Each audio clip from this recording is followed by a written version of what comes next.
பருப்பு உருண்டை குழம்புக்கு என்னென்ன வேணும்னு பார்த்துடலாமா? இதுக்கு வந்து ஒரு சின்ன பிட்டு இஞ்சி, 2 பச்சை மிளகா, கூடவே பருப்பு வந்து நான் ஒரு 2 மணி நேரத்துக்கு முன்னாடி ஊற வச்சுருக்கேன். அதை நல்லா வாஷ் பண்ணிவிட்டு இதோட ஆட் பண்ணிக்கோங்க. கொஞ்சமாக உப்பு, பெருங்காயத்தூள். இதெல்லாம் என்ன பண்ணிக்கலாம், தண்ணி கொஞ்சமாக தெளித்து நல்லா இந்த மாதிரி கெட்டியாக அரைச்சி எடுத்துக்கலாம். ரொம்பவும் தண்ணி ஊற்றிடக்கூடாது. இது கூட மிளகு, சீரகம், சோம்பு நுணுக்கியிருக்கேன். அது கொஞ்சம் 1 ஸ்பூன் போட்டுக்கலாம். இதில் வந்துட்டு வெங்காயம், பூண்டு, கொத்தமல்லி தழை, கருவேப்பிலை 1 2 நறுக்கி வச்சுருக்கேன். அதையும் இதில் போட்டு நல்லா பிசைஞ்சிக்கலாம். சின்ன சின்ன உருண்டையாக பிடிச்சி ஒரு தட்டில் வச்சிடலாம். இந்த அளவுக்கு ஒவ்வொன்றா இந்த அளவுக்கு நம்ம பிடிச்சி வச்சிட்டோம் அப்படின்னா குழம்பு தாளித்ததுக்கப்புறமா நம்ம போட்டு கொதிக்க வச்சிடலாம். இப்போ தாளிக்கிறதுக்கு வானலில் கொஞ்சமாக எண்ணெய் விட்டுட்டு நல்லெண்ணெய் விட்டுருக்கேன். கூடவே கடுகு உளுத்தம் பருப்பு, வடகம், சீரகம் கொஞ்சம், வெந்தயம், வரமிளகா, நம்ம நுணுக்கி வச்சோம்ல அந்த பவுடர் மிளகு, சீரகம், சோம்பு அது வந்து கொஞ்சமாக போட்டிருக்கேன். இது கூட நறுக்கின வெங்காயம், கொத்தமல்லி தழை, கருவேப்பிலை போட்டுட்டு பெருங்காயத்தூள் கொஞ்சம் ஆட் பண்ணி நல்லா அந்த எண்ணெயிலேயே வதக்கிக்கலாம். வதங்கினதுக்கப்புறமா இஞ்சி பூண்டு தட்டி போட்டிருக்கேன். கூடவே 2 தக்காளி, கொத்தமல்லி தழை, கருவேப்பிலை, கொஞ்சமாக உப்புத்தூள், மஞ்சத்தூள் இதெல்லாம் போட்டு நல்லா ஒன்றா வதக்கிக்கோங்க.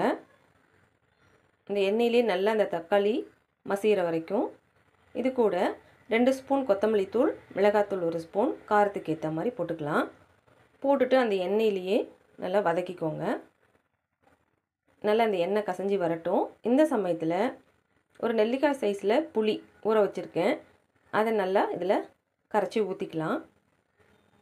புளிப்புத்தன்மை அதிகமாக வேணும்னா இன்னும் கொஞ்சம் சேர்த்து ஊற்றிக்கலாம். அவ்வளோ, இது கொஞ்சம் கொதிக்கட்டும். தண்ணி தேவையான அளவு கொஞ்சம் ஊற்றிக்கலாம்.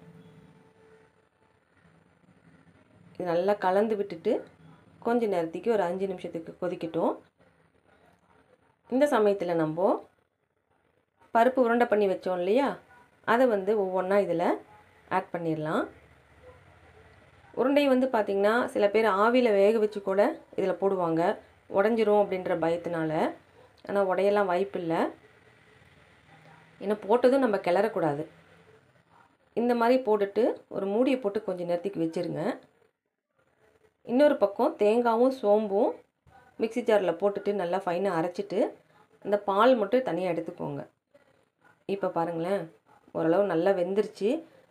இது வந்து நான் ஆவியில் வேக வச்சுலாம் போடலை, டைரெக்டாக போட்டதுனால எந்த டிஸ்டர்பும் பண்ணலை. அப்படியே மூடி வச்சுட்டேன். நல்லாவே வெந்துருச்சு, கரையவும் இல்லை. இது கூட நம்ம தேங்காயும் சோம்பும் அடித்து தண்ணி எடுத்து வச்சுருக்கோம் இல்லையா, இந்த சமயத்தில் இதில் ஆட் பண்ணிடலாம். இறக்குற சமயத்தில் தேவைப்பட்டால் கொஞ்சமாக உப்பு போட்டுக்கோங்க. நல்லா பருப்பு உருண்டை வந்து உடையாமல் கிளறிக்கோங்க. ஒரு 2 நிமிஷத்துக்கு நம்ம இதையும் மூடி வச்சுட்டு இறக்கணும் அப்படின்னா பருப்பு உருண்டை குழம்பு அட்டகாசமாக ரெடி ஆயிரும். இது வந்து நல்ல சாதத்துக்கு, அதாவது உதிரியான சாதத்துக்கு பிசைஞ்சு சாப்பிட்டோம் அப்படின்னா ரொம்ப அட்டகாசமாக இருக்கும். நீங்கள் இந்த மாதிரி ட்ரை பண்ணலை அப்படின்னா இதே போல் நீங்களும் ட்ரை பண்ணி பாருங்கள். நம்ம சேனலை சப்ஸ்கிரைப் பண்ணாதவங்க சப்ஸ்கிரைப் பண்ணிக்கோங்க. இதே போல் இன்னொரு வீடியோவில் பார்க்கலாம்.